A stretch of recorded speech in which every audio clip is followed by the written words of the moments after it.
না হারাম, চুরি হারাম, মদ হারাম, লটারি হারাম, এইগুলির বক্তব্য 1500 বছর হলে হচ্ছে। কি মুরব্বী, আপনারা একটু কথা বলবেন, তাহলে ওনারা ভালো বুঝবি। কারণ এনারা বিশ্বকাপের খেলার জাজমেন। কেন চেয়ার নিয়ে 2 গোলের সামনে সাইডে কেন মানুষ বসে রাখা লাগে? কারণ কি, যদি রেফারির চোখ মিস করে জাজমেন্টের থেকে শুনে ডিক্লেয়ার দেবে। কথা বলেন। তা আজকের এই কোরআনের এই মাহফিলের জাজমেন্ট আমার ডানে বায়ে যারা আছেন, ইনারা যদি স্বীকারোক্তি দেয় না কথা ঠিক, তবে কে শ্রোতা বলবে না ঠিক। আর আমার কথা শুনে আপনারা যদি মন খারাপ করেন, মুখ ভার করে থাকেন, ওনারা বলবেন উনি কি স্ট্রোক করে নাকি? কথা কন। এই দিন আমরা এসেছি কোরআন শোনার জন্য। জোরে কোন আল্লাহু আকবার। আমরা কি শুনবো? কোরআন। আল্লাহ রাসূল বলছেন, আল্লাহ যার কল্যাণ চান তাকে কোরআনের জ্ঞান দেন। আর একটু জোরে বলা গেল না? যার আল্লাহ যার কল্যাণ চান তাকে কোরআনের জ্ঞান দেন। তাহলে আমাকে সব কাজ বাদ দিয়ে কোরআনের জ্ঞান অর্জন করতে হবে। তাহলে কি হবে? আমি যতখানি কোরআনের জ্ঞান অর্জন করব, ততখানি আল্লাহর পক্ষ থেকে আমি অনুগ্রহ, করুণা, দয়া পাবো। ধরে বলুন ঠিক কিনা? আজকে বাংলাদেশ দ্বিতীয় বৃহত্তম মুসলিম রাষ্ট্র। শতকরা 3 জন মানুষ কোরআন পড়ে না। এই মাদ্রাসার হুজুর, হাফেজ সাহেব, মৌলানা, 2-1 জন লোক ছাড়া যদি এই বাংলাদেশ যদি অফ করে দেওয়া হয়, একটা লোক কোরআন পড়ার পাওয়া যাবে না। যাবে না। এখন মোবাইলে ব্যস্ত, সবাই মোবাইলে ব্যস্ত। আবার মোবাইলে আপনার কোরআন ঢুকে দেওয়া আছে, সেই কোরআনও সকালবেলা আপনার ওই চাপ দিয়ে দেখারও টাইম নেই। মোবাইল কি সুন্দর মোবাইল! কোরআন পড়ুন, তেলাওয়াত শুনুন, অর্থ শুনুন, যেখানে টাচ করবেন সেই বিষয় আপনার চোখের সামনে মিডিয়া ধরে দেয়। ধরে বলুন ঠিক কিনা? তাহলে আপনি কিতাবও খুললেন না, মোবাইলও পড়লেন না, তাহলে এই বছর অন্তরে একবার করে বক্তৃতা শুনে, বছরে একবার যদি ঘড়ির চাবি দেওয়া হয়, ঘড়ি চলবি? হ্যাঁ। ব্যাটারির যদি চার্জ ফুরে যায়, তাহলে ব্যাটারি মাঝে মধ্যে 15 দিন পর পর চার্জ দিতে হয়। আর আমাদের দেশে ইমানক চার্জ দিয়ে 1 বছর পর পর।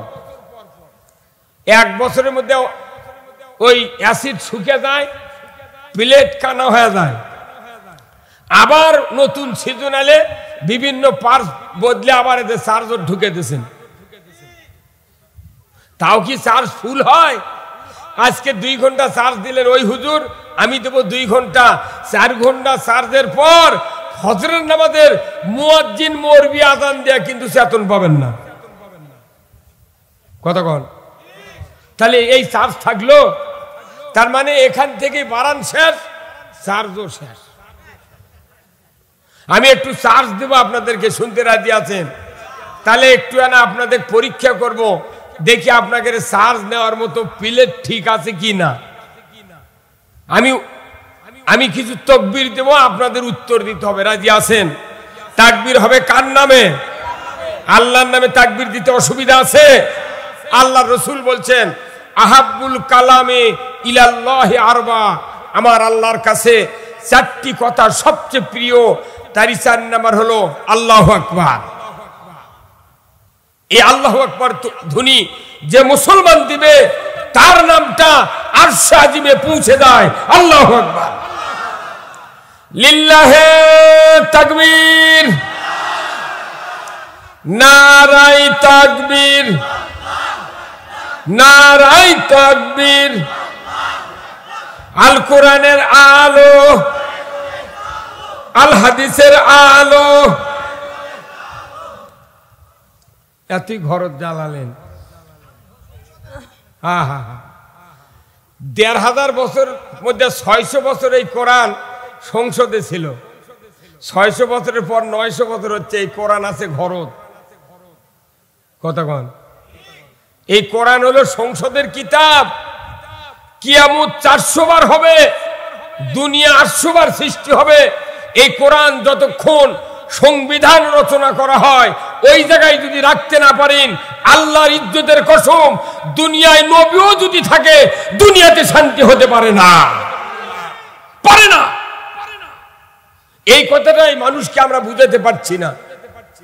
এই কোরআন পৃথিবীতে যদি কায়েম হয়ে যায়, নামাজের জন্য বক্তব্য লাগবে না, চুরি বন্ধের জন্য বক্তব্য লাগবে না, জেনা বন্ধের জন্য বক্তব্য লাগবে না, আপনি অন্যায় বন্ধের জন্য বক্তব্য লাগবে না। কি কথা ঠিক কিনা?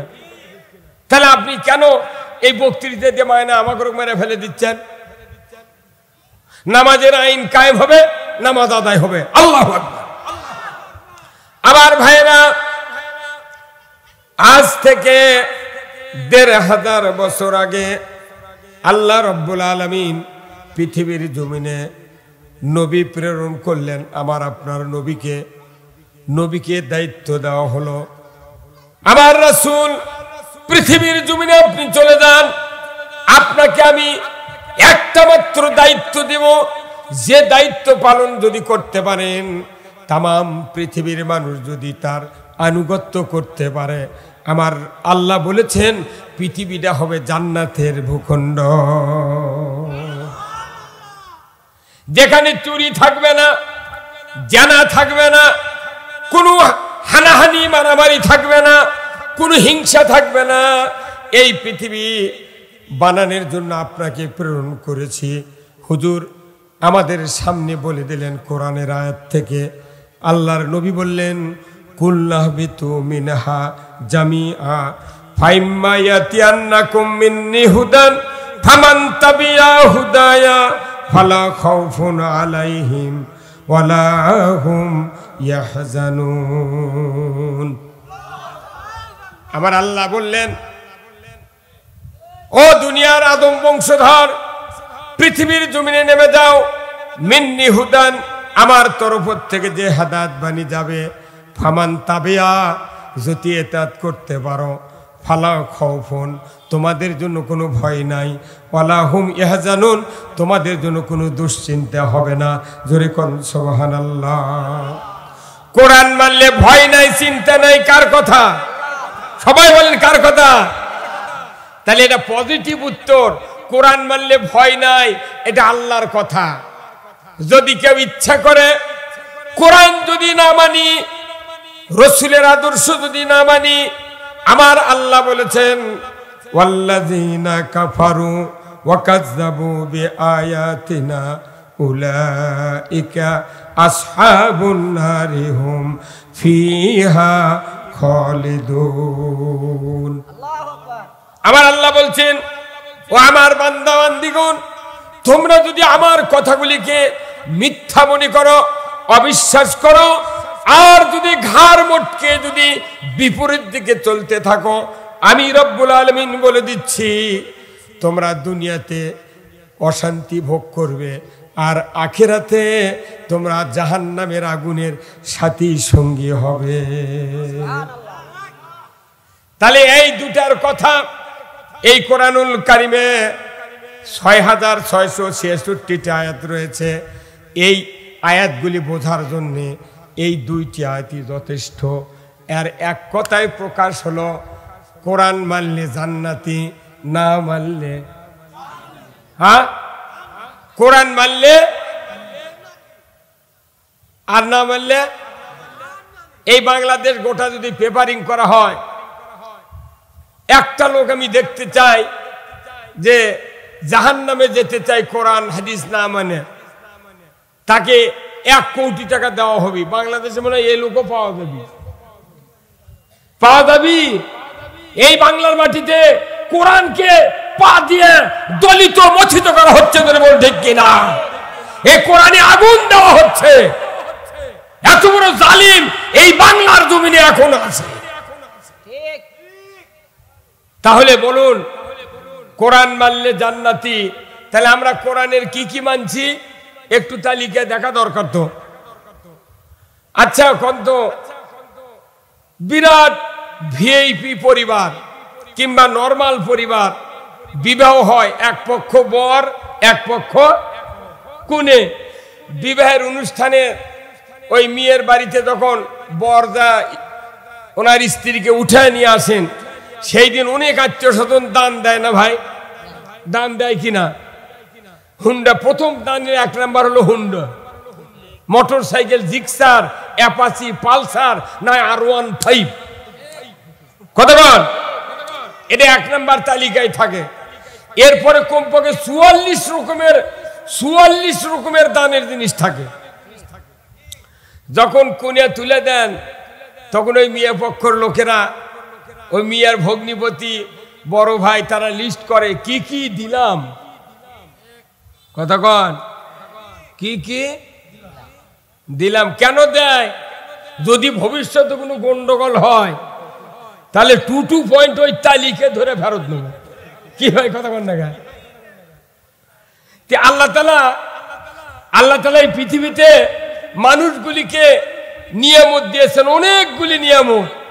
তার তালিকা কোরআন আর হাদিসে আছে না নাই? আছে না? এই তালিকা দিয়ে আল্লাহ আমাকে পাঠাচ্ছেন। এই তালিকার মধ্যে আমাদের হুকুম আছে, নিষেধ আছে। কে কতখানি নিষেধ পরিত্যাগ করলো, কে হুকুম মানলো, এর চেহারা, এর দৃশ্য কে দেখছেন? আল্লাহ। আল্লাহ এমন আল্লাহ যে আল্লাহর সাথে কথা বলতে শোনাতে কোনো মাধ্যম লাগে না, টেলিফোন লাগে না, মোবাইল লাগে না। কতক্ষণ? এই যে আমার এই ভাইয়ের যদি কেউ সুনাম করে, ওনার একটা গ্রামে একটা ভক্ত আছে, উনি এনার খুব প্রশংসা করতেছেন। এখন এনার মুখত যদি না বলে প্রশংসা, এমন একটা লোককে প্রশংসার কথা শুনার লাগবে, ওই লোকটা যাতে পরের দিন এনার কাছে বলে এবারে অমুক লোক সেই প্রশংসা করলো। কতক্ষণ? তাহলে লোকের মাধ্যমে এনার যিনি ভ্যাকুম তাকে শুনে লেগে এনাক শোনাবি। তার মানে ইনার অনুগ্রহ পাওয়ার জন্য এইরকম কথা আমরা বলি কি বলি না? আল্লাহর কি এইরকম কারো মাধ্যম লাগা? আবার আল্লাহ বলছেন উদউনি আস্তাজিব লাকুম, বান্দা তোমরা আমার কাছে দোয়া করো, আমি তোমাদের দোয়াকে কবুল করব। দোয়া করার মালিক আমরা, কবুল করার মালিক কে? আমার আল্লাহ বলেছেন বান্দা তুমি যদি গভীর রাত্রিতে উঠে ওযু করে তাহাজ্জুদের 2 রাকাত নামাজ পড়ে জায়নামাজে সেজদা দিয়ে যদি আমার কাছে তুমি ধর্ণা দাও, দুনিয়ার সব মানুষ ঘুমিয়ে বিভোর হয়ে থাকবে, কিন্তু আমি রব্বুল আলামিন তোমার ওই সেজদার ভিতরে চোখের পানি, মুখের আওয়াজ, কান্নার শব্দ আরশে আজিম থেকে স্পষ্ট শুনতে পাই, দেখতে পাই। একটা গ্রামে 1,500 মানুষ থাকে। একটা লোক রিপোর্ট নিয়ে দেখবেন কয়জন লোক রাত্রিতে উঠে 2 রাকাত তাহাজ্জুদের নামাজ পড়ে আল্লাহর দরবারে রাখে। এই তালিকা যদি কোনো মানুষকে দায়িত্ব দেওয়া হয়, আমার বিশ্বাস গ্রামে গ্রামে 2টা মানুষও পাওয়া যাবে না। অথচ আল্লাহ রসুল বলছেন আল্লাহ গভীর রাত্রিতে, শেষ রাত্রিতে প্রথম আসমানে এসে বান্দা তোমার কি দরকার তুমি আমার কাছে চাও, আমি তোমাদের সব দোয়া কবুল করব। আল্লাহ তিনি কি আল্লাহ? আহা, এ আল্লাহকে আমরা চিনিনি, রসুলকে চিনি না, কোরআন বুঝি না, নবীর আদর্শ বুঝি না, শুধু মাথার টুপি দেয়া ঈদের নামাজ, রোজা, কুরবানি আর এই ইরিসার ব্যবসা বাণিজ্য এইগুলি করা দেখলে মনে হচ্ছে আল্লাহ আমাকে পাঠিয়ে দিয়া মনে আল্লাহ বোধহয় সরে গেছে। নাকি সরে গেছে? আহা, আমার ভাইরা, আমি যে কথা বলছিলাম কোরআন মানলে জান্নাতি। আপনারা কি জান্নাতে যেতে চান? জান্নাতে যেতে চান? তাহলে জান্নাতে যাওয়ার ফর্মুলা আছে। এই ফর্মুলা অনুযায়ী আপনাকে জান্নাতে যাওয়ার কাজ করতে হবে। জান্নাতে যাওয়ার ফর্মুলা হলো কোরআন শরীফের ভেতরে 6666টি আয়াত রয়েছে। এর ভেতরে একটা মাত্র আয়াত জান্নাতে যাওয়ার ফর্মুলা ধরে কোন আল্লাহু আকবার। একটা মাত্র আয়াত জান্নাতে যাওয়ার ফর্মুলা। এই আয়াতটা যদি আমরা বুঝতে পারতাম, আমার বাংলাদেশে এত বক্তব্য লাগতো না, এত ওয়াজ লাগতো না, এত মানুষকে হাত ধরে পাও ধরে মসজিদের দিকে আজান দিয়ে ডাকা লাগতো না। ধরে বলুন ঠিক কিনা? আমার ভাইরা, এই গ্রামে একটা যদি মসজিদ থাকে আজান হবে এক মাইকে। যদি বলুন ঠিক কিনা? একটা বছরে 1825 বার আজান হয়। জোরে কোন কতবার?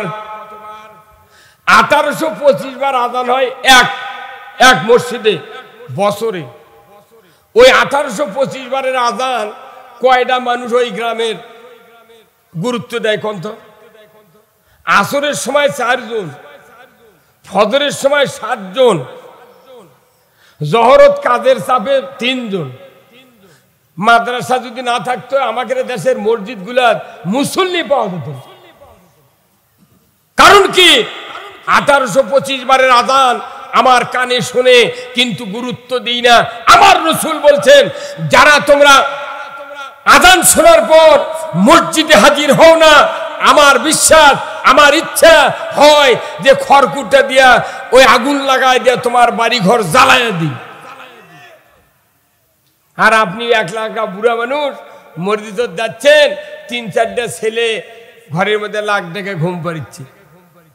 আর ইমামক বলছেন, হুজুর বলে বলে হয় না, এতই বলি নামাজই ধরে না।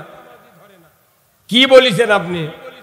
আপনি একটা দিন খালি বলবেন 4টা ছেলে যে বাবা তোরা যদি নামাজ না পড়িস, আমার যে জুমা আছে সব জুম্মত লিখে দেব। কি সব লিখে দেব? ওই পরের দিনটা যদি নামাজ না ধরে কি করছি? আপনার জমি দিয়ে ভাত খাবি, আপনার কিয়ামতের দিন বুকে লাথি দিয়ে জাহান্নামে ফেলে দিবে।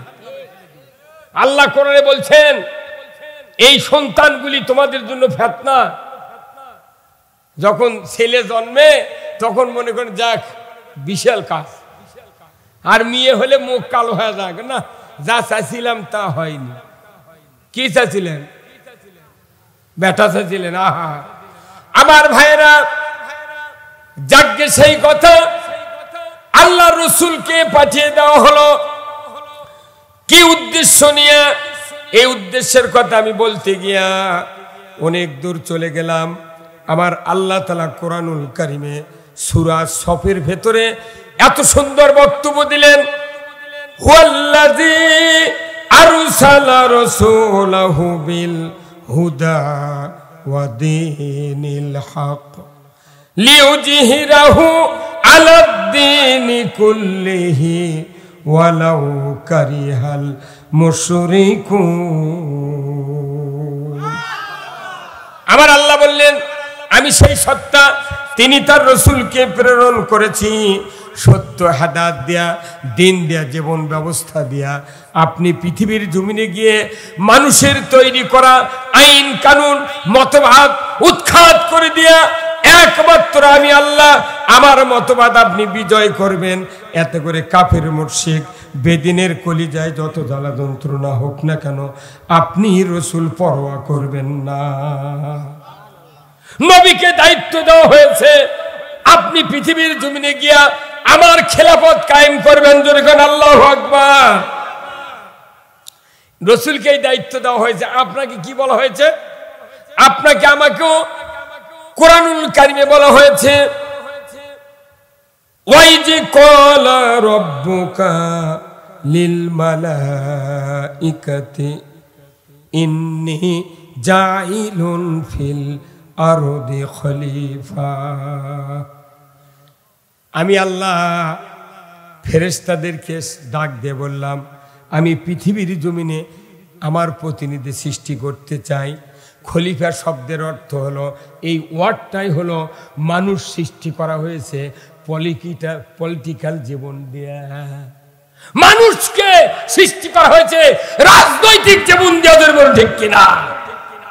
কিন্তু এই মানুষগুলোর ভেতরে মৌলবীরাই রাজনীতি ভুলে গেছে। কথা কন্যা ভুলে গেছে। ওই মসজিদে যে খুতবা হয়, এই খুতবার ভেতরে সানি খুতবা শেষের দিকে আছে রাজনৈতিক কথা, সেটা রাষ্ট্রনীতি আর সমাজনীতি। জোরে বলুন ঠিক কিনা?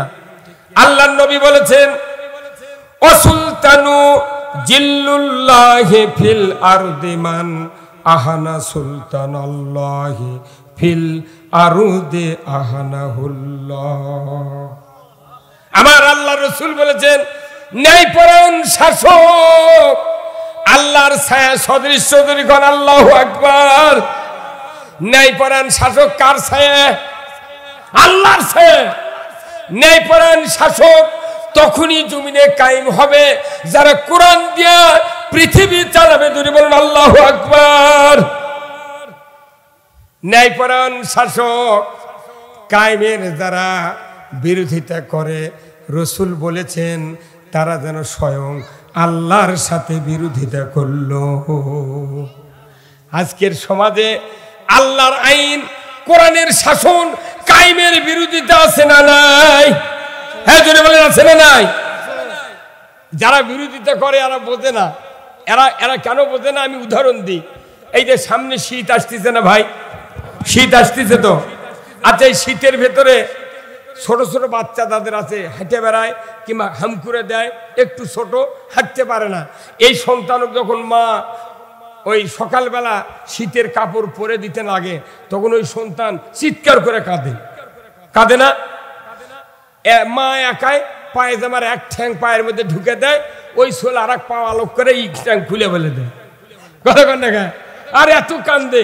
তখন আপনার স্ত্রী আপনাকে বলেছে, একটু ধরেন তো সন্তান, একটু ধরেন তো, আমি পায়জামা পরে দিই। কি ভাই বলে না?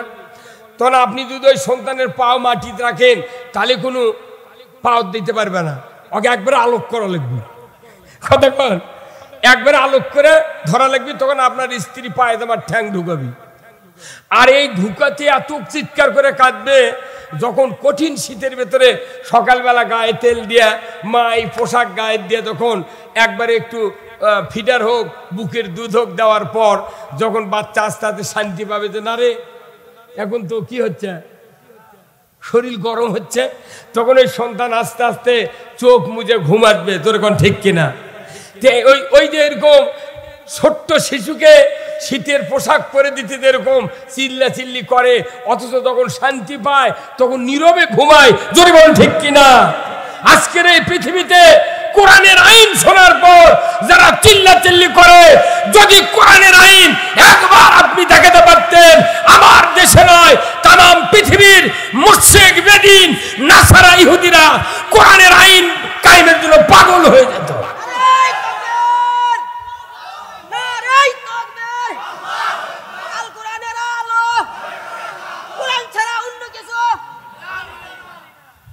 আপনি যদি কোরআনের পক্ষে থাকেন, আপনার জীবনের গুনাহ আল্লাহ মাফ করে দেবে। মূলত আমরা পৃথিবীতে এসেছি শুধু রাজনৈতিকভাবে এই কোরআনকে কায়েম করার জন্য। ধরে কোন সুবহানাল্লাহ। আবার ভাইরা, আজ থেকে ১৫০০ বছর আগে আল্লাহর নবী মক্কা থেকে মদিনায় হিজরত করলেন, মসজিদে নববী তৈরি করলেন। আল্লাহর নবী মদিনার মাটিকে ইসলামী রাষ্ট্রে ঘোষণা দিলেন। উনি এক পর্যায়ে ঘোষণা দেওয়ার পর ওই মসজিদে নববীর ইমামতি কে করেছিলেন? মসজিদে নববীর ইমামতি কে করছিলেন? রাসূল সাল্লাল্লাহু আলাইহি সাল্লাম। উনি রাষ্ট্রনায়ক ছিলেন, আবার মসজিদে নববীর কি ছিলেন? ইমাম ছিলেন। আল্লাহর নবী 10টি বছর মদিনার মসজিদের ইমাম ছিলেন। জোরে কোন আল্লাহু আকবার। যে মসজিদের নববীর কাছে বাংলাদেশের লক্ষ লক্ষ হাজি সাহেবেরা গিয়া জিয়ারত করে রাসূলের রওজায় সালাম দেয়। জোরে বলুন ঠিক কিনা? আল্লাহর নবীর রওজার সামনে দাঁড়ালে ঈমান যদি থাকে, এই হাজি সাহেবের কলিজার ভিতরে থরথর করে কম্পন হয়ে যায়। জোরে বলুন ঠিক কিনা? আল্লাহর নবী, বিশ্ব নবী, উনি ছিলেন একদিকে মসজিদে নববীর ইমাম, আর একদিকে ছিলেন মদিনার রাষ্ট্রপতি। জোরে কোন সুবহানাল্লাহ। আল্লাহর নবীর পাশে নামাজ আদায় করার সুযোগ আমাদের কি আর হবে? হবে না। কিন্তু আমার নবীর পেছনে নামাজ পড়েছেন আব্দুল্লাহ বিন উবাই। আব্দুল্লাহ বিন উবাই নামাজ পড়েছেন, উনি কোনদিন দ্বিতীয় কাতারে দাঁড়ান নাই, রাসূল ইমামতির জায়গায় যান, আর আব্দুল্লাহ বিন উবাই পেছন থেকে মানুষকে ফাড়ি দিয়ে দেয়া রাসূলের পেছনে দাঁড়িয়ে যান। নবীর মতো কেরায়েত, নবীর মতো পাগড়ি, নবীর মতো জুব্বা, নবীর মতো দাড়ি, ওই রকম সব, কিন্তু ওই নবীজি ওই মানুষের জানাজার পর হাত তুলে যখন আল্লাহর দরবারে দোয়া করেছেন, আল্লাহ আব্দুল্লাহ বিন উবাইকে মাফ করে দেন, ঈমান এনেছিল ঠিক, আমার থেকে কথাগুলি শুনে আবু জেহেলের কাছে ট্রান্সফার করে দিত, এই আব্দুল্লাহ উবাইকে আপনি মাফ করে দেন। আল্লাহ তাআলা ডাইরেক্ট বললেন, নবী হে, আপনি যদি ৭০ বার যদি দোয়া করেন, আমি আল্লাহ আব্দুল্লাহ বিন উবাইয়ের জন্য দোয়া কবুল করব না। একবারে নেগেটিভ, দোয়া কবুল করা হবে না। কেন করবেন না? বললেন, আল্লাহ ও আমার হাবিব, এই আব্দুল্লাহ বিন উবাইয়ের সব ভালো ছিল, কিন্তু কোরআন বিজয় হোক এটা তার অন্তরে চিন্তা ছিল না, অন্তরে চিন্তা ছিল না যে কোরআন বিজয় হোক। আজকে ইমানদারের সমাজে ইমানদার আছে, কিন্তু কোরআন বিজয় চায় না। ধরে বল ঠিক কিনা? আপনারা কি কোরআন বিজয় চান? কারা কারা চান? দুহাত তুলে দেখা। আল্লাহু আকবার, আল্লাহু আকবার। কোরআন বিজয় চান, আপনার জন্য কম মানের মৌলানা যদি জানাজা করে আপনার জান্নাত হয়ে যাবে। ধরে কোন সুবহানাল্লাহ। মেন কাজ হলো কোরআন বিজয় চাওয়া। আল্লাহু আকবার। কোরআনের পক্ষে না হলে তো কাজ হবে না। এই জন্যে কোরআন হলো গাইড, এটা জীবন ব্যবস্থা। আমি বলতেছিলাম জান্নাতে আমরা যেতে চাই, কিন্তু ফর্মুলা মানতে হবে। জোরে বলুন ঠিক কিনা? তাহলে ফর্মুলা কি? আপনারা জানেন এই বাংলাদেশে জেনারেলি শিক্ষিত হাই স্কুল আছে না ভাই? আছে না? হাই স্কুলে দেখবেন আপনার আছে, অ্যালজাবরা নামে একটা অঙ্ক আছে না, বীজগণিত। বীজগণিত করতে গেলে একটা ফর্মুলা মুখস্থ লাগবে, সেটা হলো a+b whole square. a+b whole স্কয়ারের ফর্মুলা জানলে আপনি অ্যালজাবরা করতে পারবেন। কেউ যদি পাটিগণিত করতে চান তাহলে 1 × 1, 2 × 2, 2 × 4, 4 × 3, 9, 4 × 4 = 16, 5 × 6 = 30, 7 × 7 = 49, 7 × 8 = 56, 9 × 9 = 81, 10 × 10 = 100। কতক্ষণ? কমপক্ষে 12 ঘরের পর্যন্ত নামতা মুখস্থ করতে হবে, তাহলে আপনি পাটিগণিত পারবেন। কত ঠিক কিনা? তাহলে নামতা পাটিগণিতের ফর্মুলা, অ্যালজাবরার ফর্মুলা a+b হোল স্কয়ার, আর জান্নাতে যাওয়ার ফর্মুলা কোরআনে আছে। আছে না নাই? এই ফর্মুলা হলো, আল্লাহ বলছেন, হে নবী আপনি আপনার উম্মতদেরকে বলে দিন তারা যদি জান্নাতে যেতে চায়, আর এর ফর্মুলা হলো যে তারা যদি আমি আল্লাহ আমাকে ভালোবাসতে চায় তাহলে যেন ফাত্তাবিউনি, আপনার ইত্তেবা, আপনার অনুসরণ করে। আল্লাহু আকবার। আল্লাহ ভালোবাসতে গেলে কার অনুসরণ? আল্লাহর রসুলের। কার? আল্লাহ ভালোবাসতে গেলে রসুলের অনুসরণ। মনে থাকবে, আল্লাহ ভালোবাসতে গেলে কার অনুসরণ? রসুলের অনুসরণ। এরপরে কেউ যদি রসুলের মাধ্যমে আল্লাহকে ভালোবাসেন তাহলে আল্লাহ বলছেন ইহুবিবকুমুল্লাহ, আমিও তোমাদেরকে ভালোবাসবো। আল্লাহু আকবার। কতই না ভাগ্যবতী লোক, কতই না ভাগ্যবান লোক, যে ব্যক্তি নবীর মাধ্যমে আল্লাহকে ভালোবাসতে চায়। আমার আল্লাহ জবান দিয়ে বলেছেন আমি আল্লাহও তাকে ভালোবাসবো। আল্লাহ যদি কাউকে ভালোবাসে তার চেয়ে ভাগ্যবান লোক আসমান আর জমিনের ভেতরে কেউ নাই, কেউ নাই। তা আল্লাহর ভালোবাসা পেতে গেলে নবী বাদ দেওয়া হবে না। অন্য কোন নেতার অনুসরণ করে রসুল আল্লাহকে ভালোবাসা যাবে না। আমরা রসুলের মাধ্যমে ভালোবাসবো, কিন্তু কন্ডিশন হলো অনুসরণ। আমার দেশে কিছু কিছু ওলামায়ে কেরামগণ বলে আল্লাহ যদি ভালোবাসতে চাও নবী ভালোবাসো। এটা কোনো কথা নয়। অনুসরণ এক জিনিস, ভালোবাসা এক জিনিস। কথা ঠিক কিনা? অনুসরণ কাক কয়? এই যে আমাকে যেরকম 10টা হুন্ডা নিয়ে দুবুল হাটিত গেছে আনার জন্য, আমাকে বলিছে যে হুজুর আমরা সামনে যাচ্ছি, আপনি পেছনে পেছনে আসেন।